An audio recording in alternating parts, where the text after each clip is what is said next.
to me like...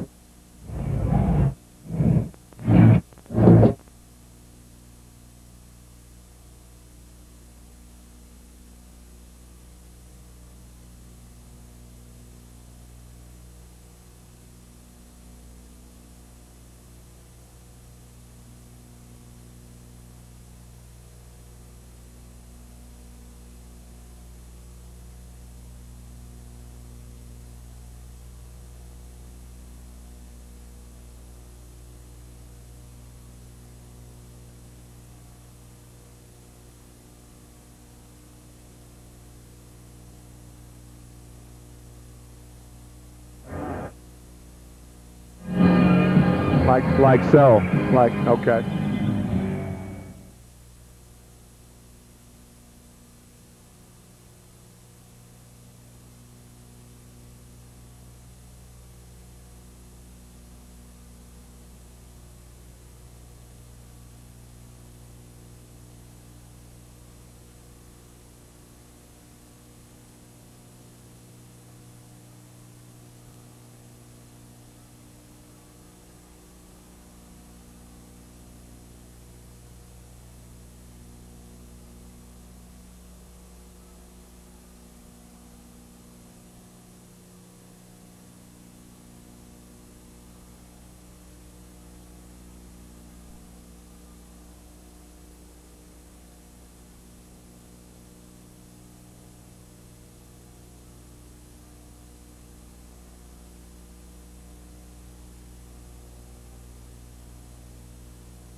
ABC Sports presents the 1986 All-Star Game. From the Astrodome in Houston, Texas, for the 57th time, the American League takes on the National League. And the starting pitchers, Roger Clemens and Dwight Gooden. Clemens earlier this year set a major league mark with 20 strikeouts in one game against Seattle. He comes in with a mark of 15-2. And Dr. K of the New York Mets has won 10 to help lead his club to a commanding 13-game lead in the National League East.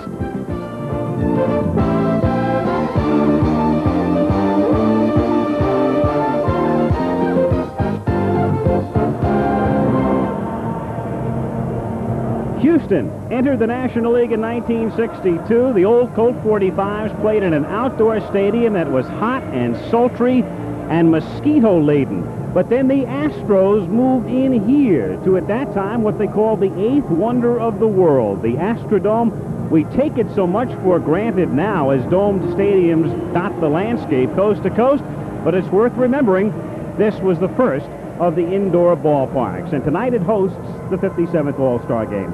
I'm Al Michaels. Welcome to Houston, and if history tells us anything, it should be a low-scoring game. This is a pitcher's park, tough to hit home runs in, and the only other All-Star game played here was in 1968. It was the only 1-0 All-Star game in history, and wouldn't you know it, the only run of the game came across the plate when Willie McCovey grounded into a double play. More of the same tonight? Well, we'll see. We've got some good pitchers on both sides, but it's also worth noting, I think, most of all tonight, that each All-Star game marks sort of a passing of the torch. This one in particular. Here it is, 1986, and think about some of the active players.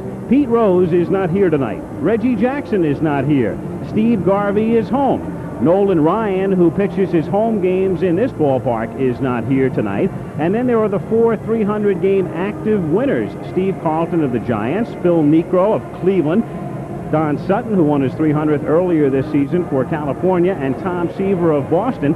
And those 8 men who just about have their tickets written to Cooperstown are all in the television audience. So nostalgia takes a backseat tonight.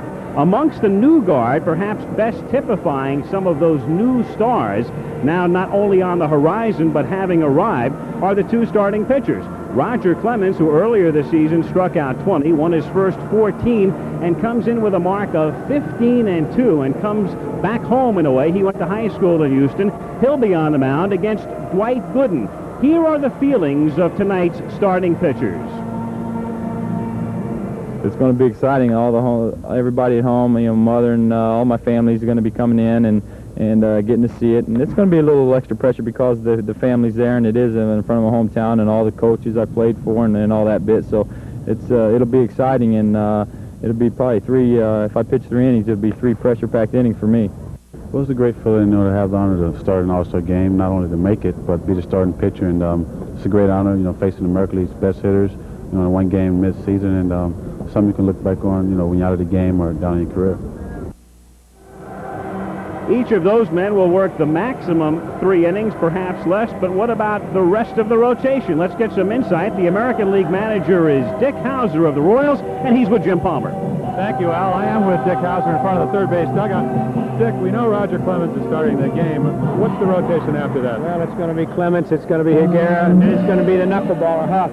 Then we're going to do what we have to do to win it. We're going to try to get a lead, hold on, use our big bats off the bench, and play some defense late. Now, Roger Clemens pitched Saturday night. He's coming back with only 2 days rest. You're certainly aware of that. Is that going to change your rotation? No, not at all. I knew he was going to pitch on Saturday. We talked about this a month ago.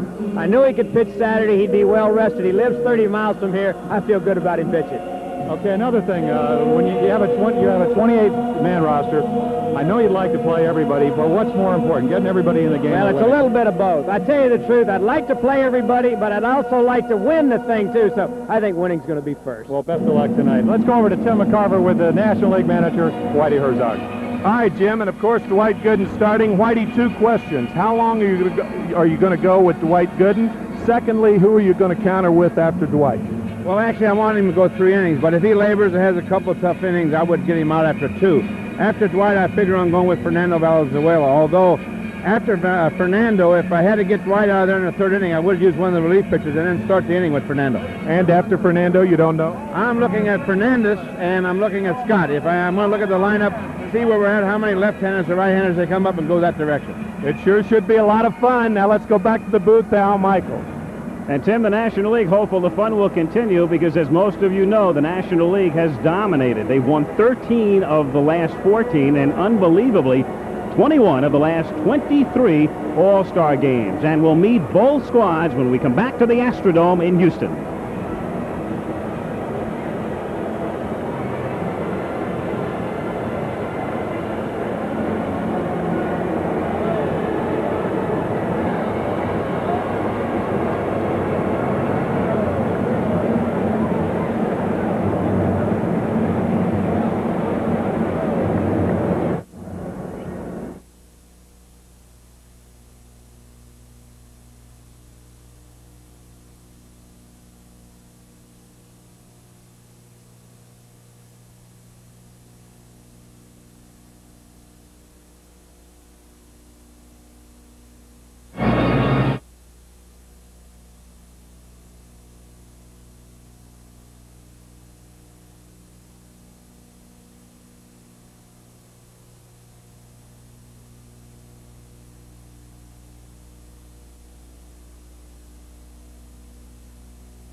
And then I lead to Fred Duckett, right?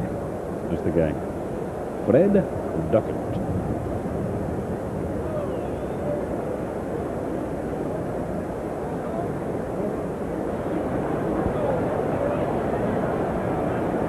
And the crowd still filing into the Astrodome. Capacity up near 45,000. Sold out. The second time this Midsummer Baseball Classic has been played. in the Astrodome, and the 4th time overall indoors. 1979, it was played in the Kingdome in Seattle, and then last year at the Metrodome in Minneapolis. Right now, let's meet the teams. The PA announcer is Fred Duckett. Batting practice staff from the Kansas City Royals. Number 41, Mike Ferraro. Number 43, Gary Blaylock. Number 44, Jim Schaefer. The trainers from the New York Yankees, Gene Monahan. The Texas Rangers, Bill Ziegler.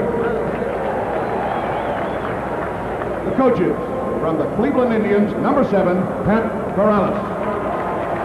From the Boston Red Sox, number 1, John McNamara. The players from the Baltimore Orioles, number 33, infielder Eddie Murray. Number 41, pitcher Don Ossie. The Boston Red Sox, number 10, catcher Rich Gedman. Number 14, outfielder Jim Rice. From the California Angels, number 39, pitcher Mike Witt. From the Chicago White Sox, number 3, outfielder Harold Bain. From the Cleveland Indians, number 18, pitcher Ken Schramm. Number 26, infielder Brooke Jacoby. From the Detroit Tigers, number 21, pitcher Willie Hernandez. From the Kansas City Royals, selected to his 11th consecutive All-Star game, but unable to perform due to injury, number 5, infielder George Brett. Number 20, infielder Frank White. From the Milwaukee Brewers, number 49, pitcher Teddy Fugera. From the New York Yankees, number 19, pitcher Dave Righetti. Number 23, infielder Don Mattingly. From the Oakland Athletics, number 33, outfielder Jose Canseco. From the Seattle Mariners, number 17, infielder Jim Presley. From the Texas Rangers, number 49, pitcher Charlie Huff. From the Toronto Blue Jays, number 1, infielder Tony Fernandez. Number 15, outfielder Lloyd Mosby. Number 29, outfielder Jesse Barfield.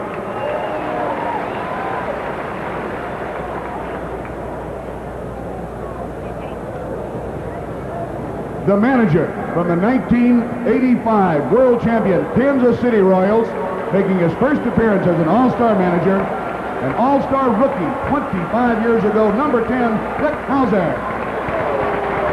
Now the starting lineup of the American League. Leading off and playing center field, he ranks among the league leaders in batting, home runs, and RBIs. From the Minnesota Twins, number 34, Kirby Puckett. Batting second and playing left field, a .364 hitter in 5 previous All-Star game appearances from the New York Yankees, number 24, Ricky Henderson. Batting third and playing third base, the major's leading hitter with a .363 average from the Boston Red Sox, number 26, Wade Boggs. Batting fourth and catching, he's belted over 200 Major League home runs in his 10 Major League seasons. From the Detroit Tigers, number 13, Lance Parent. Batting fifth and playing first base, the first rookie ever elected to the All-Star Game starting lineup. From the California Angels, number 21, Wally Joyner. Batting sixth and playing shortstop. He has not missed an inning of play in over 4 seasons. From the Baltimore Orioles, number 8, Cal Ripken. Batting seventh and playing right field. He has appeared in 9 previous All-Star games and owns a .370 All-Star game average.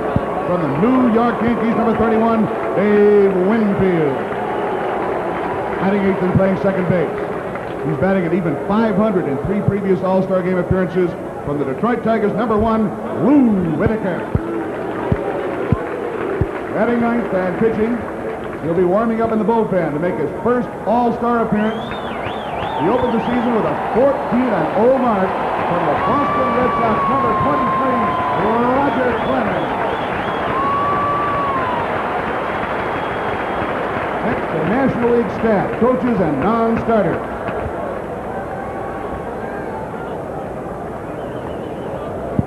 So the biggest hand for the American League and its figures from the Texas Rangers. Charlie Hough, who's well known to Houston fans, his many years with the Dodgers, and now a favorite in this part of the state. Rangers having a good season, and Hough, their sole representative on the All-Star squad. Now the National League. The batting practice staff from the Houston Astros, number 22, Hal Lanier. St. Louis Cardinals, number 4, Mike Rourke. The trainers from the Houston Astros, Dave Lavoisier. From the Los Angeles Dodgers, Bill Mueller.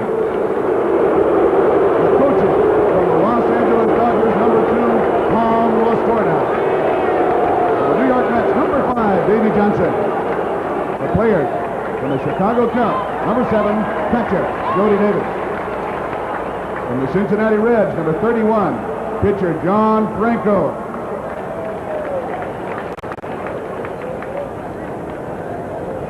Number 39, outfielder, Dave Parker.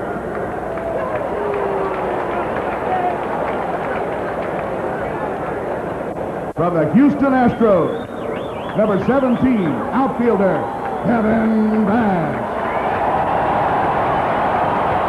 Number 27, infielder, Len Davis. Number 33, pitcher, Mike Scott. Number 45, pitcher, Dave Smith.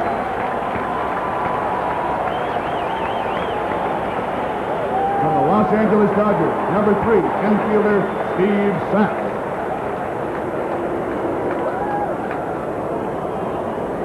Number 34, pitcher, Fernando Valenzuela.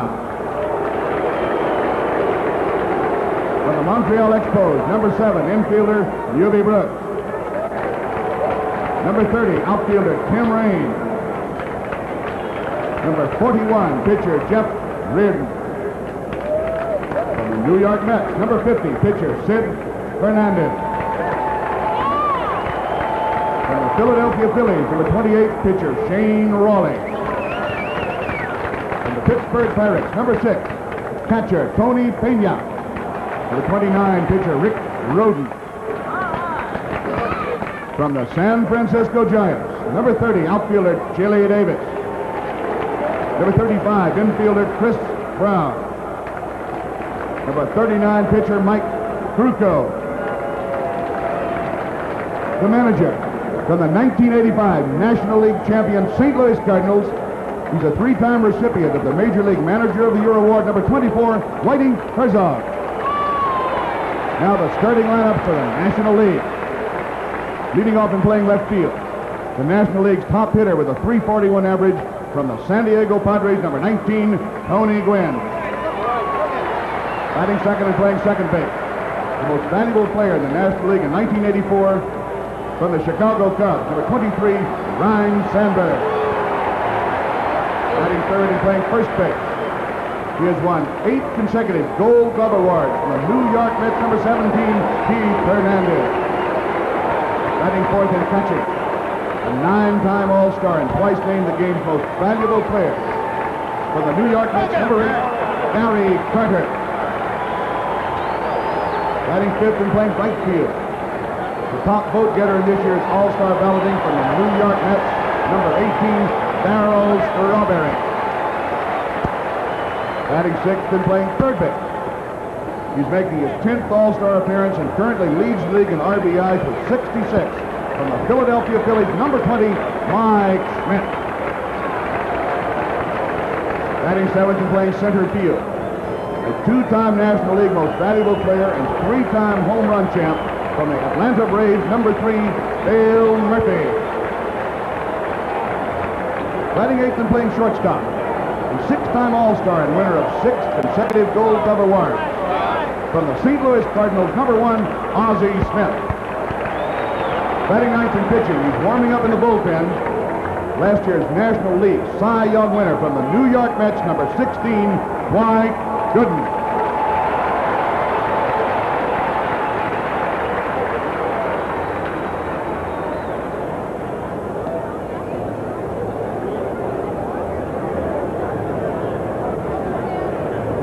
Ladies and gentlemen, two of baseball's all-time greats are with us tonight as the traditional honorary captains of the American and National League squads.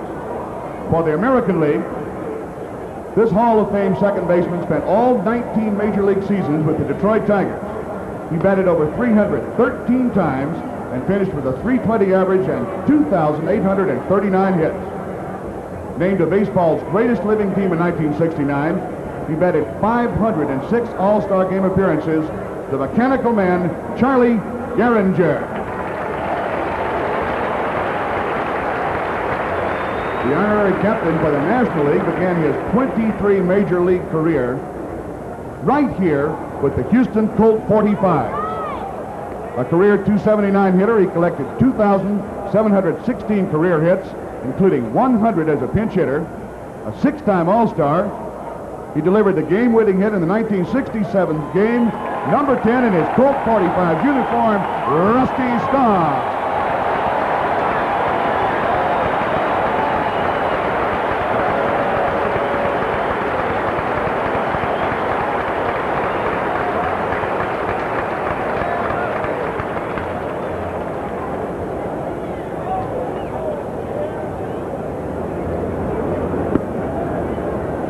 Ladies and gentlemen, will you please rise for the presentation of the colors in center field.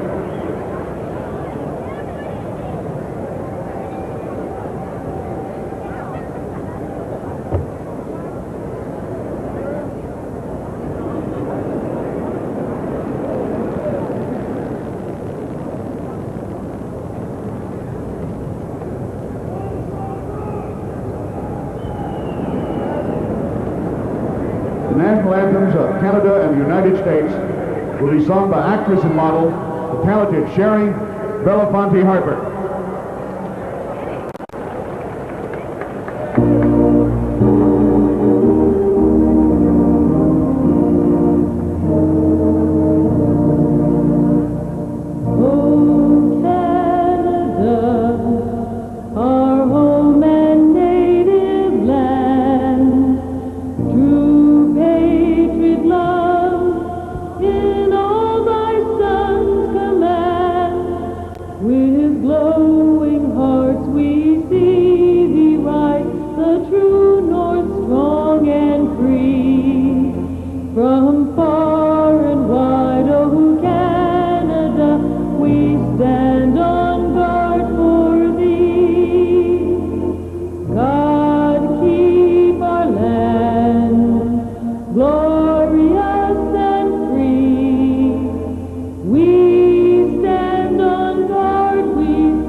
Now to honor America, we invite you to join in the Star-Spangled Banner.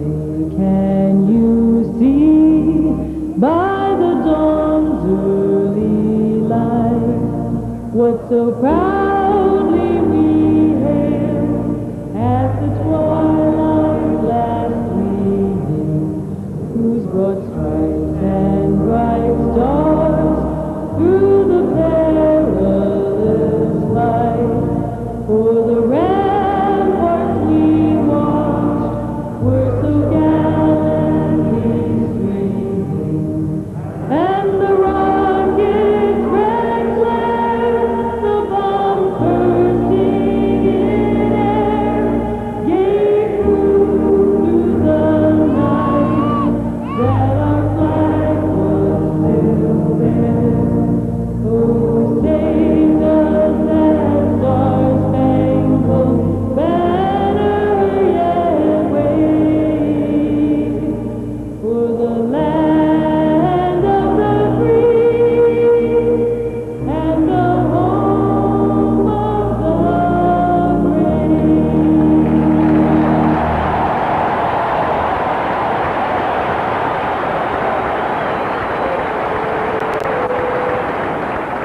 degrees and humid outside, but as always, a comfortable and very pleasant air-conditioned 72 degrees in the Astrodome as we get set for the All-Star Game.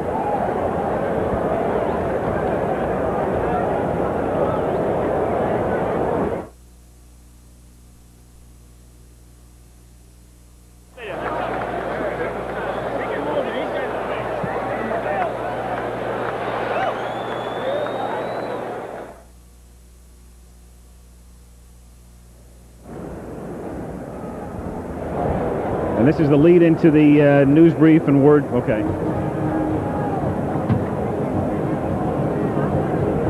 There are the starters, and we'll be back with the All-Star Game after this ABC news brief and a word from your local station.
Live from the Astrodome in Houston, Texas, the 1986 Major League Baseball All-Star Game. For the 57th time, the American League taking on the National League.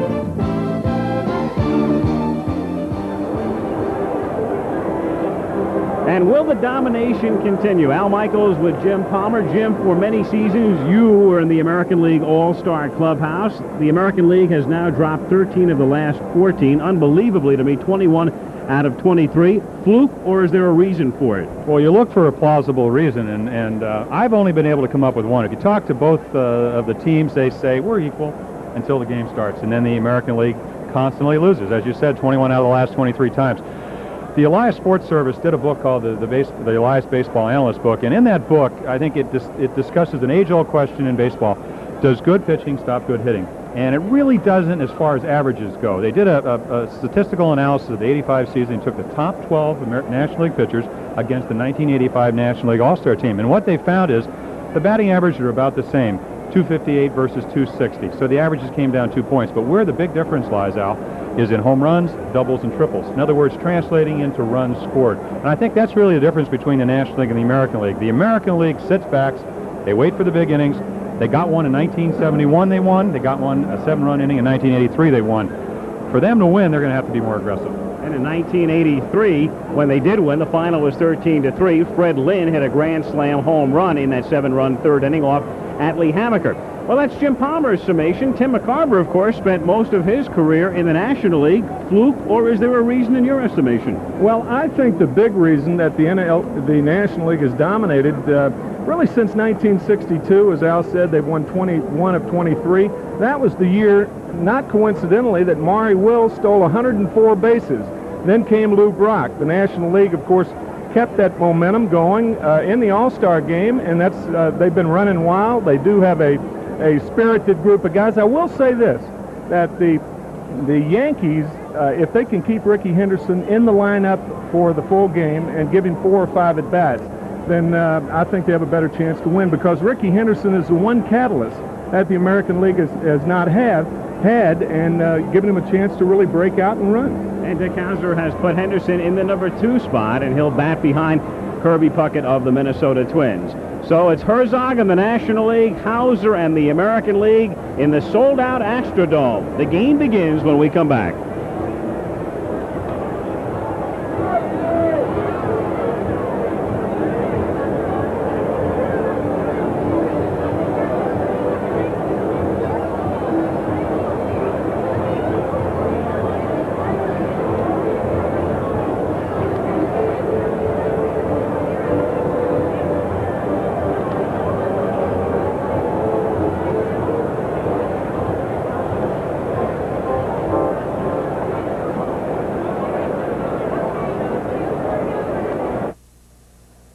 Hello? Speak, let me see. 1, 2, 3, hello. Hello? Yeah. All right. What do I got here? I'm just trying to... Chuck, talk to me. 1, 2... Yes, testing, 1. I'm fine. Yes, I am. All right. These are nice headsets. Yeah. All right. Billy, let me have a little bit more of that, please. Yeah, any water, please? Yeah, please, Bill. 2 months. 2 months. Thank you.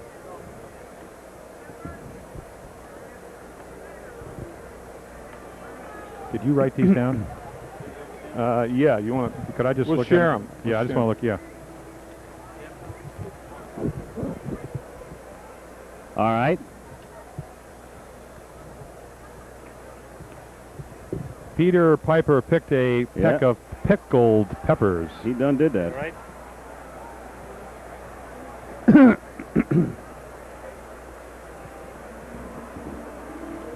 Mm-hmm.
And the National League team has taken the field with Dwight Gooden going to the mound at the Astrodome. Moments ago, the ceremonial first pitch, no stranger in these parts, the Vice President of the United States, George Bush, who was the captain of the Yale baseball team in 1948 and played in the College World Series, getting the honors tonight. Defensively for the National League, Keith Hernandez gets the start at first base. It's the first time he has started an All-Star game. And Ryne Sandberg is becoming a fixture, the Chicago Cubs' second baseman. Ozzie Smith is making his 4th consecutive All-Star game start at shortstop. And nostalgia, as I mentioned before, may be taking a back seat with some, but not with that man. Mike Schmidt as usual, at third. In the outfield, and this is the third consecutive year these three have started, Tony Gwynn is in left. The center fielder is the two-time MVP of the Atlanta Braves, Dale Murphy. And the right fielder is Darryl Strawberry, who put on an unbelievable show in batting practice yesterday, hitting one off a speaker. Gary Carter of the New York Mets is back of the plate, and it would figure with Dwight Gooden on the mound that there would be and should be 4 New York Mets in the lineup, and a total of 5 overall, Sid Fernandez being the other, because the Mets have been the dominant team through the first half of the season and have a 13-game lead in the National League East. Now, the American League lineup again, Puckett with Henderson batting second, and then Boggs is starting in place of the injured George Brett, who had been elected by the fans. Parrish, Joyner, and Ripken. Winfield hits 7th, Whitaker, and Clemens. And for Dave, at least he knows he's in the starting lineup. He's not so sure when he plays with the Yankees. The umpires, Bruce Fremming in his 16th season calls the balls and strikes. Steve Palermo of the American League at first, Paul Runge of the National at second, Rick Reed, American third, Eric Gregg, the National League, down the left field line, and Tim McClelland of the American League is down the line and right. And so here we go with Dwight Gooden facing Kirby Puckett of the Minnesota Twins, and the All-Star game is underway with a bouncer toward the middle for a base hit. So Puckett starts things with a single to center, and how quickly the ascendancy for players begins as Puckett bounces one through the middle. Those two first faced each other in 1982 in the Appalachian League. And Kirby Puckett, of course, a free swinger, the fastball down. Kirby has walked only 16 times this year. Unusual for a leadoff man, so you have an idea that ball actually hit the seam and bounced over the glove of Ozzie Smith. Otherwise, he'll have a play on that ball. So Puckett at first base, and in just 4 years, Puckett facing Gooden in the Appalachian League, facing each other in the All-Star game as Ricky Henderson stands in. He goes after the first pitch. It's a bouncer down to Sandberg, and all they get is one. You're not going to double Henderson on a ground ball like that. But Puckett is forced out at second. So they go after Gooden's first 2 pitches, and it will bring up Boggs. And that's the big difference between Dwight Gooden in 1986 and 1985. Not striking out as many batters, not leading the National League in strikeouts. One of the other National League All-Star pitchers, Mike Scott, is. A lot of ground balls. He's got 2. One would have been an out, as Tim said, except it hit the dirt and came up. Otherwise, you have 2 ground balls and 2 outs. That is the difference between Dwight Gooden last year and this year. Wade Boggs, who leads the majors in hitting, batting .363. Henderson almost got caught going the other way. Ricky has stolen 51 bases, and this isn't a bad combination to steal against. It's about the only negative thing you can say about Gooden and Carter. As a matter of fact, of 16 tries, Gary Carter has thrown out only 3 with Dwight Gooden pitching. Of course, the reason for that is that Dwight is 6'4", 6'5", elongated windup, takes a little bit longer. And they say, and you're talking about a guy right here, Ricky Henderson in 1982 stole 130 bases. Once again, leading the American League in steals with 51. Ball 1 to Wade Boggs. Kind of an unusual, I think, ploy by Dick Hauser, manager of the American League, leading off with Kirby Puckett. A familiar role for him, but I think most experts would agree that Ricky Henderson, the best leadoff man in baseball. Hauser asked about that, basically felt they were interchangeable. They did a lot of the same things, and that Henderson was perhaps better suited for the number 2 spot. And there is Dick Hauser, whose team is having its problems this year. And I don't have to tell you about the manager in the other dugout, Whitey Herzog, whose team is out of the race. And who would have believed that at the All-Star break? Certainly not the St. Louis players. Not after the year they had last year. And his spike's caught, and that's a balk, an automatic balk. And that's one of the few balks that you will actually see, because most are invisible. Well, that's something that's very embarrassing, but invariably happens. And then again, this is, I think, something that Tim alluded to as you take another look at it. He's aware that Henderson's over there, the quick move, and he catches his spike. Looked like he caught his right foot. And the wise decision, because if he does throw the ball and it's an errant toss, you're talking about a runner at third base. Henderson now at second with one out, and here's the 1-1 pitch, and it's 2-1. We've clocked Gooden at 96 miles per hour. As you see, Henderson of the Yankees take his lead at second. Boggs at the plate with Lance Parrish on deck. Breaking pitch. Those who don't watch Gooden think he's having a mediocre year. Tim, you see him pitch every day.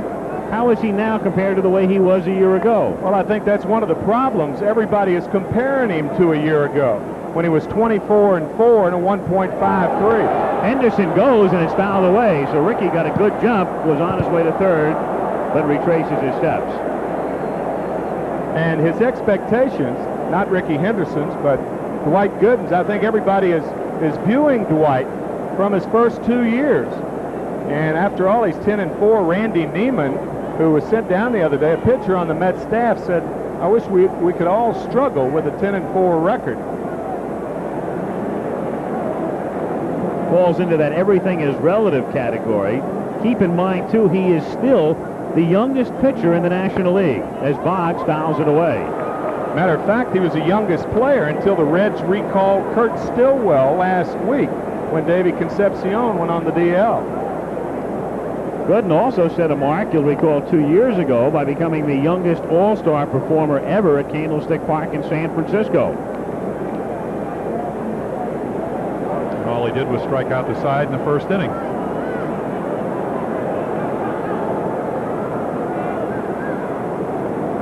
Two and two on Boggs, who not only hits but walks a lot. Wade's on-base percentage is .468. Well, something he does so well, hitting with 2 strikes last year, 240 base hits, over 180 singles. 124 of those hits came with 2 strikes, so it's a comfortable position. Maybe not as comfortable with a guy with a velocity of a 97-mile-per-hour fastball. Smith sneaking in behind Henderson. As of last week, anyway, Boggs had not popped out this season. He popped out only twice last season.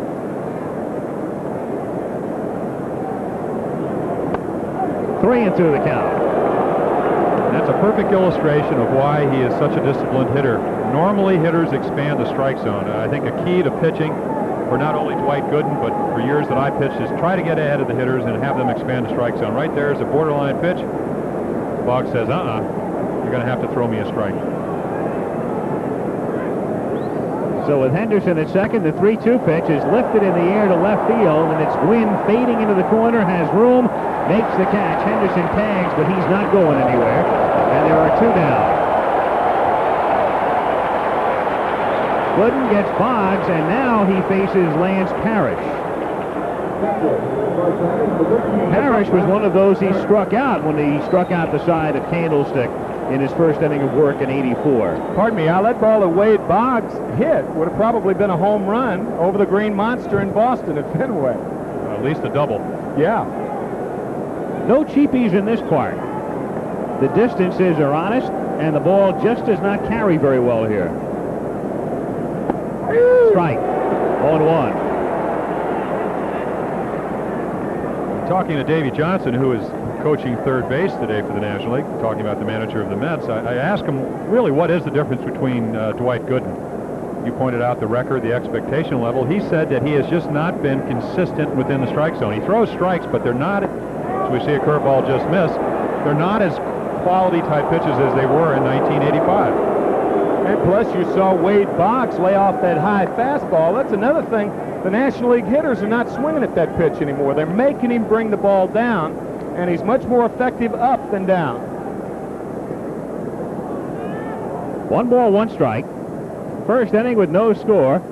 Ricky Henderson, the runner at second. And Parrish pops it up.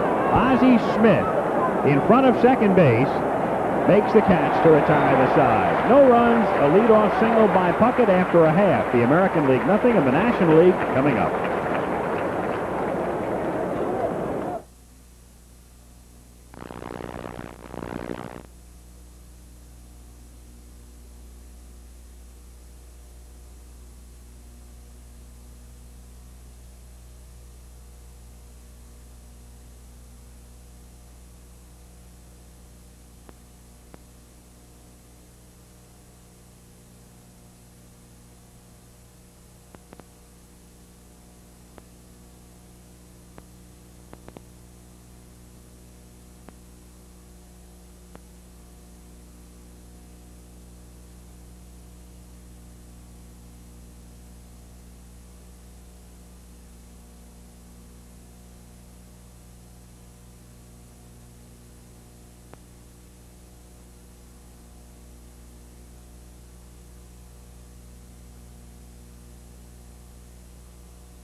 Dave Winfield talks about the irony of starting tonight and not knowing if he'll start for the Yankees this coming Thursday. Yeah, it's kind of ridiculous. If I can play for this team, I could play for anybody. But what can I say? It's political.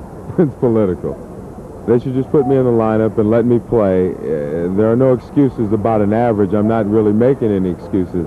My productivity is there. The hustle is there. The contributions on the field and in the locker room are a very important part of the team. And when the players even question, why am I not playing, I really don't want to get into it. I assume that I will be in the starting lineup and just there for the rest of the year. And for those of you who don't know, Winfield has not been starting recently against right-handers. He's involved in a long-distance feud with George Steinbrenner. Long-distance meaning not face-to-face, but through the media.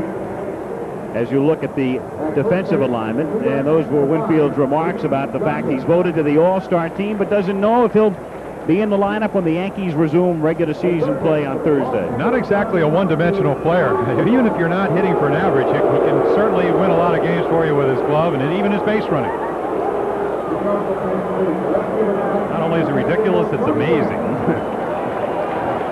Tony Gwynn, who leads the National League in hitting at .341, and he's already won a batting title, takes high for a ball. Roger Clemens on the mound. Clemens, who was born in Dayton, Ohio, grew up in this area, went to Springwoods High School. Hometown is Katy, Texas. And a man who somehow had to procure 50 tickets for friends and relatives. In there, and the count 1-1. At the press luncheon yesterday, Roger said that in Boston, they said, how you doing? And down here, they say, how y'all doing? And that's the big difference in pitching in the Astrodome. That and the dimensions. Yeah, there's a bigger difference. Fenway hasn't bothered him. Very few parks have. He was 14-0, then he lost to Toronto. Then he had his only real bad outing of the year last Monday night against Oakland, but he rebounded to beat the Angels Saturday. So he's working on a couple of days rest, and he throws a fastball by Gwynn. 2-2. Pretty good idea right there, Al, is if you look at the dimensions here at the Astrodome. Right there, Tony Gwynn, as you said, leading the league, the National League in hitting, knows the fastball's coming, swings right through it. You don't see that very often. In the gap toward left center field, but moving over is Henderson to make the play as the ball hangs. One left fielder flies out to the other for the first out of the first inning. Gwynn is gone, and that brings Ryne Sandberg to the plate. Most of the National Leaguers, those in the starting lineup, have been in slumps of late. Sandberg hitting .272, so for Ryne, not a spectacular year by any stretch of the imagination. And a bad year, of course, for the Cubs and just about anybody else outside of the Mets and Montreal in the East. But Ryne, the MVP a couple of years back, and the fans remember. In there for a strike, 0-1.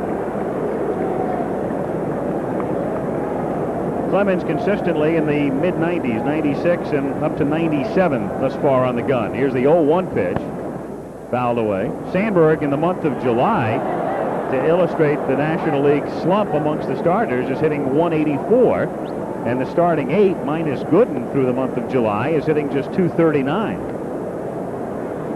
Of course, his slump mirrors that of the Cubs. Even when they do hit their home runs, usually nobody's on. They've struggled both offensively and defensively, and especially with their pitching, a lot of injuries. Last year, all 5 Cubs starters were at one time or another on the DL. This year, more of the same.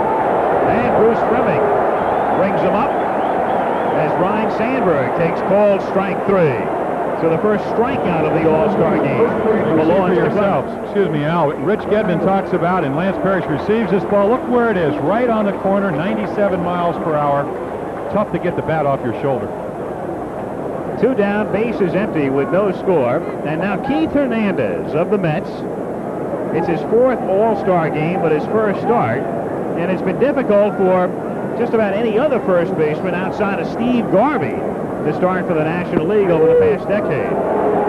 In there, 0-1. Keith, of course, all the way down from really hitting about a season high of .338. He's been in another prolonged slump. But again, another one of those more than one-dimensional, as we see the excellent curveball. can help you with a glove. He's won 8 straight Golden Gloves down at first base. You've seen him play just a little bit tired, not concentrating with the big lead the Mets have, Tim? Well, he has a slow bat, but as you said, he can help you with the glove. Rip foul into the seats back at third. Still 0-2. That's how the half inning started with the talking head of Dave Winfield. And Dave Winfield also can help you with the glove. The only thing is Winfield's hitting 70 points lower than Hernandez. The Yankees are trying to catch the Red Sox, and the Mets are comfortably 13 games ahead of the Expos. That's the reason Hernandez is playing and Winfield is playing sparingly the last 2 weeks.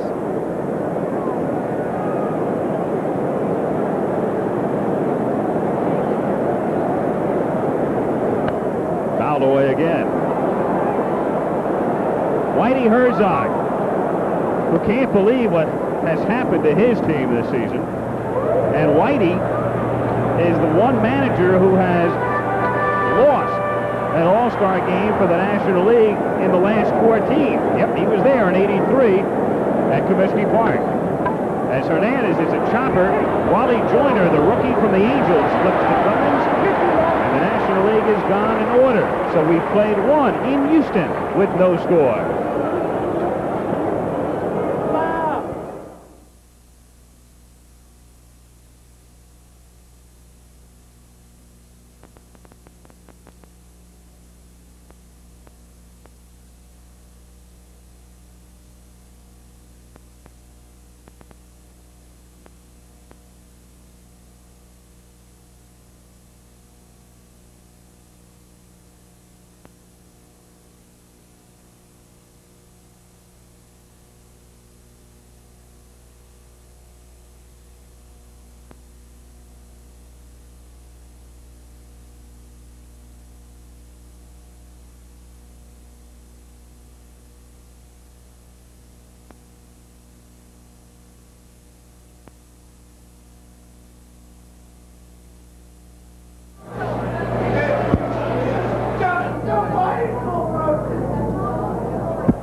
First baseman, California Eagles,